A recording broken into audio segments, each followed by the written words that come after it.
Sports now சொந்தங்களுக்கு பணிவான வணக்கம். இன்று நம்மோடு பிரபல ஜியோ பாலிட்டிக்ஸ் அனலிஸ்ட் கணேஷ்குமார் அவர்கள். வணக்கம். நேற்றைய தினம் அதிபர் கலந்து கொண்ட நிகழ்வில் துப்பாக்கிச்சூடு எப்படி பார்க்குறீங்க? ரெண்டு விதமாக பார்க்குறேன். ஒன்று இது நிறைய பேர் சொல்கிற மாதிரி ஸ்டேஜ் ஈவெண்ட்டுன்ற மாதிரி தான் அமெரிக்காவிலேயே பார்க்குறாங்க. நம்ம பார்க்குறதுன்றது ரெண்டாவது. அமெரிக்காவில் இருக்கக்கூடிய அமெரிக்க மக்களே அது ரொம்ப பெரிய சீரியஸாக எடுத்துக்கல, டு பி ஃப்ராங்க். ஏன்னா அப்படி எடுத்துருந்தாங்கன்னா இந்த மாதிரி இருந்திருக்காரு. முதல்ல இந்த 13ஆம் தேதி ஜூலை 2024 இந்த எலெக்ஷனுக்கு 6 மாதத்துக்கு முன்னாடி ஒரு இது நடந்தது இல்லையா, ஒரு துப்பாக்கி சூடு நடந்தது, ஒரு காதில் சுடப்பட்டது அப்படின்ற விஷயம்லாம் பார்த்தோம். ஸோ அப்போதுலேருந்து இருந்த சீரியஸ்னஸ், நான் சொல்கிறது ஜோ பைடன் மீது அவ்வளோ விமர்சனம் வைக்கப்பட்டது. அவரோட செக்யூரிட்டி ஃப்ளா இருக்குது அப்படின்னு எல்லாம் சொன்னாங்க. அவர் ரொம்ப பாதுகாப்பாக. அதுக்கு முன்னாடி வரைக்கும் பார்த்தீங்கன்னா ஜோ பைடன் அவர்கள் தான் திரும்ப எலெக்ஷனில் நிற்கிறதா இருந்தது. அவர் செகண்ட் டேர்ம் கண்டினியூ பண்ணுற மாதிரி இருந்தது. அவர் காதில் சுட்ட பிறகு பார்த்தீங்கன்னா அப்படியே ஈக்குவேஷனாக மாறிடுச்சு. முதல்ல இவருடைய பாதுகாப்பு குறைபாடு காரணமாக ஜோ பைடன் பொறுப்பேற்று அடுத்த முறை நிற்கக்கூடாதுன்ற மாதிரி முதல்ல ஒரு ஃப்ளோ போச்சு. அதுக்கப்புறம் என்ன ஆச்சுன்னா ஜோ பைடனே நிற்கலை எலெக்ஷனில். ஸோ அதுக்கப்புறம் என்ன பண்ணாங்க, கமலா ஹாரிஸ் அவர்கள் நிற்கிற மாதிரி வந்து, அதனால தான் கமலா ஹாரிஸ் வர்சஸ் ட்ரம்ப்ன்ற மாதிரி தான் அந்த எலெக்ஷனே ப்ரொஜெக்ட் ஆச்சு. ஸோ இது முதல் முறை அசாசினேஷன் அட்டம்ப்ட் பெரிய லெவலில். அதுக்கு முன்னாடி நிறைய சின்ன அட்டம்ப்ட்ஸ்லாம் நிறைய இருந்ததெல்லாம் நம்ம பார்க்க முடியுது. ஆனால் ஒரு பெரிய அட்டம்ப்ட் அப்படின்றது காதில் சொல்கிறதுன்றது சாதாரணமான விஷயம் இல்லை. ஏன்னா ரொம்ப ஒரு உண்மையிலே சொல்லணும்னா மயிரிழையில் உயிர் தப்பினார்ன்றது அவருக்கு பொருந்தும் அந்த சமயத்தில். ஜோ பைடன் இல்லை ட்ரம்ப்புக்கே சொல்கிறோம் அந்த அட்டம்ப்ட். ஏன்னா இங்கெல்லாம் பட்டுனா கூட வேற விஷயம். தலைன்றது ஒரே ஒரு செகண்ட்னாலும் முடிஞ்சு போச்சு. இங்கெல்லாம் உங்களுக்கு பாடி இது போட்டுக்கலாம், அதாவது புல்லட் ப்ரூஃப் வெஸ்ட் போட்டிருக்கலாம் சொல்லலாம். ஆனால் தலையில் ஒன்றுமே சொல்ல முடியாது. ஸோ அப்படிப்பட்ட உண்மையிலேயே ஒரு மயிரிழையில் உயிர் தப்பினார் அப்படின்ற மாதிரி தான் பார்க்கணும். ஸோ அதற்கப்புறமா தான் அவருடைய ஏறுமுகமாக இருந்தது. அவரோட எலெக்ஷனில் அந்த ஃபைட் அப்படின்ற ஒரு புகைப்படம் நாமளே பேசியிருக்கோம்னு நினைக்கிறேன். அந்த சமயத்தில் நான் சொல்கிறது ஒரு 1.5 வருஷத்துக்கு முன்னாடி 2 வருஷத்துக்கு முன்னாடி ஃபைட் அப்படின்றத அவர் ஆரம்பித்தார். அந்த புகைப்படம் கூட நான் சொன்னேன், இது வரலாற்றில் ஒரு பெரிய ஒரு மைல்கல்லாக இருக்கக்கூடிய படம் அப்படின்னு. அந்த மாதிரி இல்லைல்ல இந்த வாட்டி அதுக்கப்புறமாவும் ஒரு 2 முறை அவருடைய உயிருக்கு ஆபத்தான நிலையில் இருந்ததுன்ற பார்க்க முடியுது. ஆனால் இது ரொம்ப பெரிய இம்பாக்டை ஏற்படுத்தலை. அதே மாதிரி அமெரிக்க ஜனங்களே போதும் இது மேலே இந்த நாடகத்தை நாங்கள் பார்க்க தயாராக இல்லை அப்படின்ற மாதிரி தான் அமெரிக்க மக்களே இருக்காங்க. அது ரொம்ப பெரிய சீரியஸாக எடுத்துக்கல. இன்னொன்று, அதுக்கு முன்னால் தான் எப்ஸ்டீன் ஃபைல்ஸில் ஒரு வீடியோ ரிலீஸ் ஆச்சு. ஸோ ட்ரம்ப்பும் எப்ஸ்டீன் இருக்கிற மாதிரி வீடியோலாம் ரிலீஸ் ஆகுது பார்க்க முடிஞ்சுது. ஸோ அதை தொடர்ந்து தான் இந்த தாக்குதல் அப்படின்ற மாதிரி ஒரு முன்னெடுப்பு பார்க்குறாங்க. ஆனால் எது எப்படியோ இது முன்னாடி அந்த ஜூலை 13ஆம் தேதி நடந்த அந்த பிளாட் இருக்கு இல்லையா, அது மாதிரி இது செல்லுபடி ஆகலை, விற்க முடியலன்னு வேணால் எடுத்துக்கலாம். ஸோ ஆனால் ரொம்ப சீரியஸான ஒரு விஷயமா அமெரிக்க ஜனங்களும் பார்க்கல, உலக மக்களும் பார்க்கல. சில விஷயங்களை ஒரு வெளிப்படையாக சொல்லியிருக்காரு. ஈரான் இதுக்கு காரணம் இல்லை அப்படின்றதெல்லாம் சொல்கிறாரு. எப்பவுமே அமெரிக்காவில் ஒரு தாக்குதல் இருந்தால் யாரும் மேலே பழி போடுவாங்க. ஸோ அது 9/11 அட்டாக்காக இருக்கலாம், இல்லைன்னா ஒசாமா பின் லாடன்லேருந்து எல்லாமே பார்த்தீங்கன்னா வெளிநாட்டு மீது பழி சுமத்தும் படலமாக இருக்கும். ஆனால் இந்த வழி ட்ரம்ப்பே சொல்லியிருக்காரு, இது கலிஃபோர்னியாவில் இருந்தவர் அப்படின்ற மாதிரிலாம் நிறைய விஷயம்லாம் போயிட்டுருக்கு.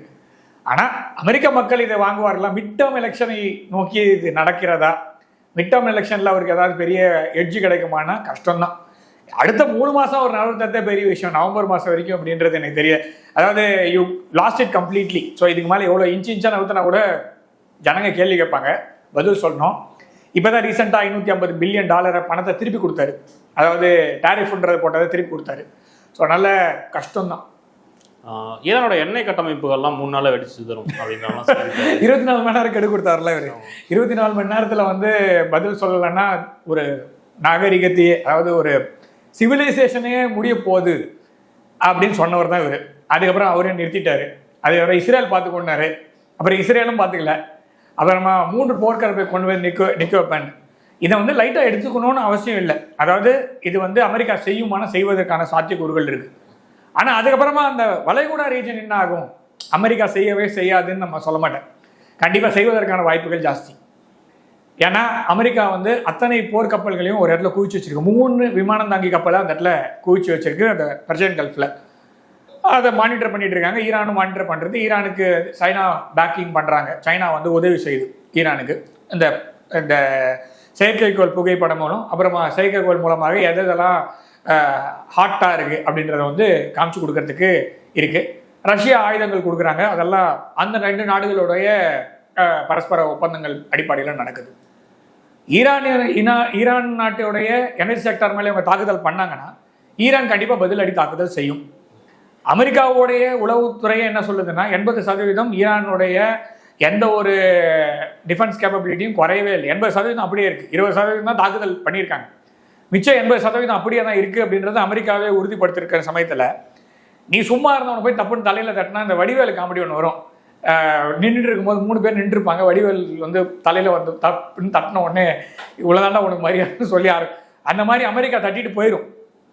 அதுக்கப்புறமா யார் அடி வாங்க போகிறதுன்னு பார்த்தீங்கன்னா சுற்றி இருக்கிற நாடு ஜிசிசி வாங்கும், இஸ்ரேல் வாங்கும், டர்க்கி கூட வாங்கும். சில சமயத்தில் பாகிஸ்தான் பெருசாக வாங்கிறதுக்கு சான்சஸ் இருக்குது. இப்போ தான் வந்து பாகிஸ்தான் வந்து அவங்களோட குட் புக்ஸில் போயிட்டு இருக்காங்க. ஆனாலும் சவுதி அரேபியா தாக்கப்பட்டால் பாகிஸ்தான் தாக்குதல் செய்யும் பட்சத்தில் பாகிஸ்தான் தலையிலும் 2 விழும். ஸோ அதனால் சுற்றி இருக்கிற எல்லா நாடுகளுமே அடி வாங்கும் நிலைமையில தான் ஈரான் மீது தாக்குதல் நடந்தால் இருக்குன்றதுனால ஈரானை தாக்குவதுன்றது இப்போது முட்டாள்தனம். ஈரானிடமிருந்து எக்ஸிட் பெறுவது தான் அமெரிக்காவுக்கு இப்போது லாபகரமான விஷயம். நீ செய்ய வேண்டியதெல்லாம் செஞ்சுட்ட. இதுக்கு மேலே ஈரான் வந்து அவனை அப்படியே விட்டுட்டு போகிறது தான் நல்லது உனக்கு. இன்னொன்று, வளைகுடா நாடுகளுமே எப்போ நீ கடை கட்ட போகிறன்றதான் வெயிட் பண்ணிட்டு இருக்காங்க. யூஏஇலேருந்து குரல்கள் கேட்க ஆரம்பித்து விட்டது. இந்த மாதிரி நம்மளுடைய இடத்த அவங்க பேஸாக யூஸ் பண்ணுறதுனால நமக்கு பாதுகாப்பு இருக்குன்னு நினச்சி தான் நமக்கு கொடுத்தோம். இனி நமக்கும் பாதுகாப்பு இல்லை, நம்மளை சுற்றி இருக்கவனுக்கும் பாதுகாப்பு இல்லை, எவனுக்கு இடத்த கொடுத்தோமோ அவனுக்குமே பாதுகாப்பு இல்லைன்னும் போது எதுக்கு இந்த இடத்துலன்ற கேள்வி வருது. ஸோ அதனால் அமெரிக்கா இந்த இடத்துல வந்து சாமானெல்லாம் ஏற கட்டிட்டு அப்படியே ஐரோப்பா பக்கம் போகலான்னா அதுவும் முடியாது. ஏன்னா ஐரோப்பாவில் பிரச்சனை இருக்குது.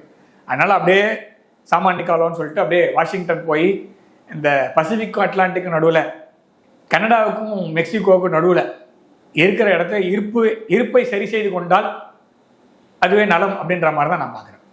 நீங்கள் பாகிஸ்தானை பற்றி கேட்டதுனால எனக்கு கேட்கணும்னு தோணுது. ஈரானில் இருக்கிற ஒரு எம்பி பாகிஸ்தான் எங்களுடைய நட்பு நாடு தான், அதில் எந்த பிரச்சனையும் இல்லை, ஆனால் எங்களுக்கு மத்தியஸ்தம் பண்ணுற அளவுக்கு பாகிஸ்தானுக்கு கெப்பாசிட்டி இல்லை அப்படின்னு சொல்லியிருக்காரு. இதுதான் உண்மை. ஆக்சுவலாக நிதர்சனமான உண்மை அப்படின்னா பாகிஸ்தான் அப்படிங்கிறது வந்து வெஸ்டர்ன் கண்ட்ரீஸோட ஒரு ஸ்டூஜ். அந்த இடத்துல டு பி ஃப்ராங்க் அது வந்து வெஸ்டர்ன் கண்ட்ரீஸோட ஒரு அவுட் ஹவுஸ் அப்படின்ற மாதிரி தான் நம்ம பார்த்துக்கணும். ஸோ ஒரு அவுட் ஹவுஸ் கெப்பாசிட்டி என்னன்னா, இப்போ ஈரான்லேருந்து ஒருத்தங்க வராங்க, பேச்சுவார்த்தை நடத்துறதுக்கு வராங்கன்னா ஒரு டேபிள் போடலாம். அந்த டேபிள் போட்டு வரவங்களுக்கு வந்து இளநீர் கொடுத்து அது மேலே ஒரு ஸ்ட்ரா போட்டு கொடுக்குறது, அப்புறமா வரவங்களுக்கு சாப்பாடு போடுறது, திரும்ப பத்திரமா போய் சேர்த்துட்டிங்களா வணக்கம் வேணா அப்படின்னு சொல்லி இவ்வளோ தான் பண்ண முடியும் அவங்களால. அவங்களே அடி வாங்கின நாடு. முதல்ல அந்த அளவுக்கு அந்த கெப்பாசிட்டி இருக்கான்னா அமெரிக்காவுடைய நண்பன் பாகிஸ்தான் இந்த பிராந்தியத்தில். அமெரிக்காவுடைய நண்பன்னா சுற்றி இருக்கிறவங்கள எதிரி அப்படின்னு தான் அர்த்தம். நீங்கள் வந்து இந்த வார்த்தையை நீங்கள் எப்படி வேணால் யூஸ் பண்ணிக்கோங்க. அமெரிக்காவோட நண்பன் அப்படின்னா அமெரிக்காவுடைய ஒரு என்ன சொல்கிறது ஸ்டூஜ், வெஸ்டர்ன் ஸ்டூஜ்ன்னு தான் எடுத்துக்க முடியும். ஸோ அப்போ அதை சுற்றி இருக்கிற நாடுகள் எல்லாத்துக்கும் செக் வைக்கிறதுக்கு அமெரிக்கா அந்த இடத்துல விட்டு வச்சிருக்குன்னு அர்த்தம். அதே மாதிரி ஹென்ரி கிஸ்ஸிங்கரோட வார்த்தையை சொல்லணும்னா, to be enemy of America is dangerous but to be a friend is fatal அப்படின்னு.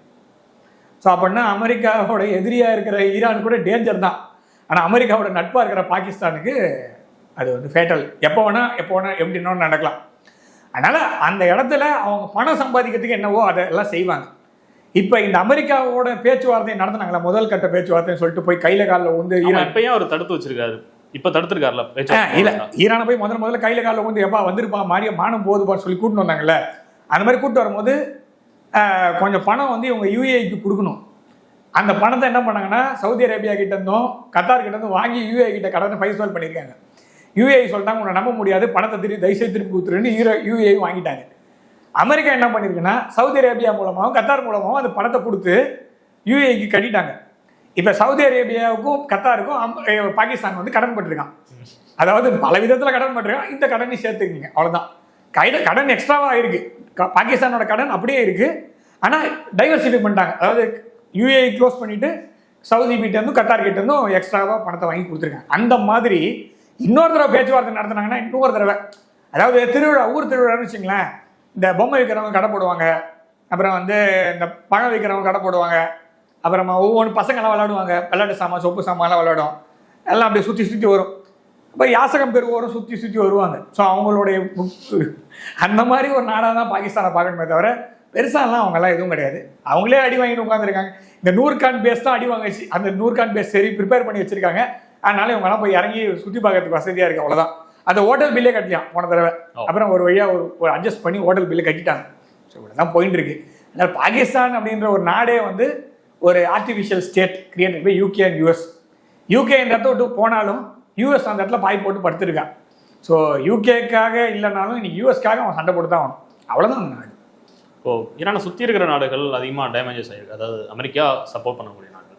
அதுலேருந்து ரெக்கவர் பண்ணுறதுக்கு நிறைய செலவாகும் அப்படின்ற மாதிரி அமெரிக்கா நாளும் ஆகும். அதை தான் சொல்கிறேன். இப்போ வந்து இந்த எனர்ஜி செக்டர் அடித்தா இப்போ வந்து ரிப்பேர் பண்ணுறதுக்கு 6 மாதம் ஆகும்னு வச்சுங்களேன். எனர்ஜி செக்டர் அடித்தா திரும்ப அடிக்கிறான்னு வச்சுங்களேன், மீள முடியாத பிரச்சனை இல்லை. அந்த வளைகுடா நாடுகள் நான் சொல்ல ஜிசிசியில் முக்கியமாக பஹ்ரைன், கட்டார், யுஏஇ இவங்கெல்லாம் சின்ன சின்ன நாடுகள், ஒமானு இவங்கெல்லாம் ரொம்ப சின்ன, குவைத் இவங்க 5 பேர் முதல்ல பாதிக்கப்படுவாங்க. ஈராக் கூட ஓரளவுக்கு தாங்குவாங்கன்னு வச்சுங்க. இப்போ நான் சொன்ன 5 பேர் முதல் ஃபர்ஸ்ட் லைன் ஆஃப் டிஃபென்ஸும் சொல்ல முடியுமா, டிஃபென்ஸும் சொல்கிறதா ஃபர்ஸ்ட் லைன் ஆஃப் அஃபென்ஸில் மாட்டிக்கிறாங்க அப்படி சொல்கிறதான்னு தெரியல. ஃபர்ஸ்ட் லைன் ஆஃப் அஃபென்ஸில் அவங்க தான் இருக்காங்க. டு பி ஃப்ராங்க் இவங்க டிஃபெண்ட் பண்ணுறதுக்கு எதுவுமே இல்லை அப்படின்னும் போது வெறுமனே வந்து ஷஹீத் 136 ட்ரோனை எடுத்துகிட்டு போய் 10 இடத்துல அடித்தா கூட போதும். அந்த 1.1 பில்லியன் ரேடார் என்ன ஆச்சோ அது மாதிரி தான் எல்லாமே ஆகும். தண்ணி கிடைக்காது, முக்கியமாக தண்ணி வேணும். எல்லாமே டீசாலினேஷன் பிளான்ல தான் ஓடிட்டு இருக்கு. ஸோ தண்ணி கிடைக்காது. ஸோ நீ எதுக்காக வந்து இந்த இடத்துல பேஸ் வச்சிருக்கே அந்த பர்பஸ் சால்வ் ஆகாமல் போகும். நெக்ஸ்ட்டு அந்த நாடை நம்பி இருக்கக்கூடிய எரிபொருள் தேவைக்காகவும் எரிவாயு தேவைக்காகவும் இருக்கக்கூடிய அனைத்து நாடுகளும் பாதிக்கப்படும். இந்தியா உட்பட இந்தியாவிற்கும் சைனாவிற்கும் ஜப்பானுக்கும் சவுத் கொரியாவுக்கும் ஆஸ்திரேலியா கூட பெரிய பிரச்சனை மாட்டுவாங்க. இதை குறிவைத்து தான் அமெரிக்கா இந்த தாக்குதல் செய்யும்னா இதை விட ஒரு தப்பான ஒரு மூவ் வந்து அமெரிக்கா பண்ணல அப்படிங்கிற மாதிரி தான் பார்க்கணும். அதனால் தாக்குதல் பண்ணக்கூடாது அப்படின்னு நாம் நம்புவோம். அதே மாதிரி இப்போ இருக்கக்கூடிய நிலைமையில அப்படியே விட்டுட்டு போகிறது தான் நல்லது. அப்போ வளைகுட அந்த நாட்டுக்குள்ளேயும் பிரச்சனை வரும். அந்த நாடு இருக்குல்ல, நான் சொன்னேன் இப்போ இந்த நாடுகள்லாம் உள்ளுக்குள்ளே ஆளும் வர்க்கத்தை நோக்கி பொதுமக்கள் கேள்வி கேட்க ஆரம்பிப்பார். அது பெரிய பிரச்சனை இருக்கு. அழுத்தத்திற்கு பயந்து பேச்சுவார்த்தைக்கு நாங்கள் வந்து சம்மதிக்க மாட்டோம், ஒத்துழைக்க மாட்டோம் அப்படின்ற மாதிரி மசூத் சொல்லியிருக்காரு. அதாவது ஈரானோட பெஷஷ்கியான் கரெக்டு தான். அவங்க ஒவ்வொரு தடவை பேச்சுவார்த்தை நடத்தும் போதும் தாக்குதல் பண்ணும்போது அவன் என்ன பண்ணுவான், வேறு வழியே கிடையாது, சரிதான் போடான்னு விட்டுட்டு போயிடுவான். ஸோ போன தடவை பேச்சுவார்த்தை நடத்தும் போதும் தாக்குதல். ஸோ நீங்கள் கன் பாயிண்டில் யாருக்கூடையும் நெகோஷியேட் பண்ணவே முடியாது. அந்த பொசிஷனில் நீங்கள் முதல்ல இல்லை. இதுக்கு முன்னாடி வந்து ஒரு 30 வருஷம் நீங்கள் அதை வந்து என்ஜாய் பண்ணீங்க. உலகத்தில் யாருமே என்ஜாய் பண்ணாத ஒரு ஃப்ரீடமை யூனிபோலார் வேர்ல்டாக நீங்கள் 1992 என்ஜாய் பண்ணீங்க. டு பி ஃப்ராங்க், சோவியத் யூனியனோட கொலாப்ஸ்க்கு அப்புறமா உலகத்தில் கேள்வி கேட்கறதுக்கு ஆள் இல்லாமல், கேட்பார் மீட்பார் இல்லாமல் போகிற வரவெல்லாம் அடிச்சிருக்கீங்க. அது ஒரு முடிவுக்கு வரணும்னு எல்லா நாடும் வேண்டிச்சு. ஓகே, டு பி ஃப்ராங்க் அவ்வளோதான். அது பேர் அரகன்ஸ். டு பி ஃப்ராங்க், நான் வந்து நான் சொல்கிறது நீ செய் அப்படின்னு சொல்கிறது அரகன்ஸ். நீ ஈக்குவலாகவே பார்க்கல. அந்த மாதிரி நீ ஒரு பேட் ஃபெய்த்தில் தான் நெகோஷியேட் பண்ணியிருக்கு. அப்படி பண்ணும்போது யாருமே, நான் சொல்கிறேன், இந்தியா நம்புமா? நீங்கள் விட்டுருங்க, ஈரானை விட்டுருங்க, இந்தியா நம்புமா? யூகே நம்புமா? ஜெர்மனி நம்புமா? பிரான்ஸ் நம்புமா? நீங்கள் 196 நாடு லிஸ்ட்டு போட்டுருங்க, ஈரானை தூக்கி வெளியில் வச்சுருங்க. மிச்சம் இருக்க எந்த ஒரு நாடு நம்பும்? பாகிஸ்தான் மாத்திரம் நம்பும். ஏன்னா அவனுக்கு விட்டா ஆள் கிடையாது பிச்சை எடுக்கிறதுக்கு. அதனால் பாகிஸ்தான் மாத்திரம் நம்பும். இல்லைன்னா இந்த அடிமைக்குன்னு ஒரு 10 நாடு பிடிச்சி வச்சுருக்காங்க, அவங்கெல்லாம் நம்புவான். ஆனால் அவங்க கழுத்தை நீ அறுக்க போகிறன்றதான் உண்மை.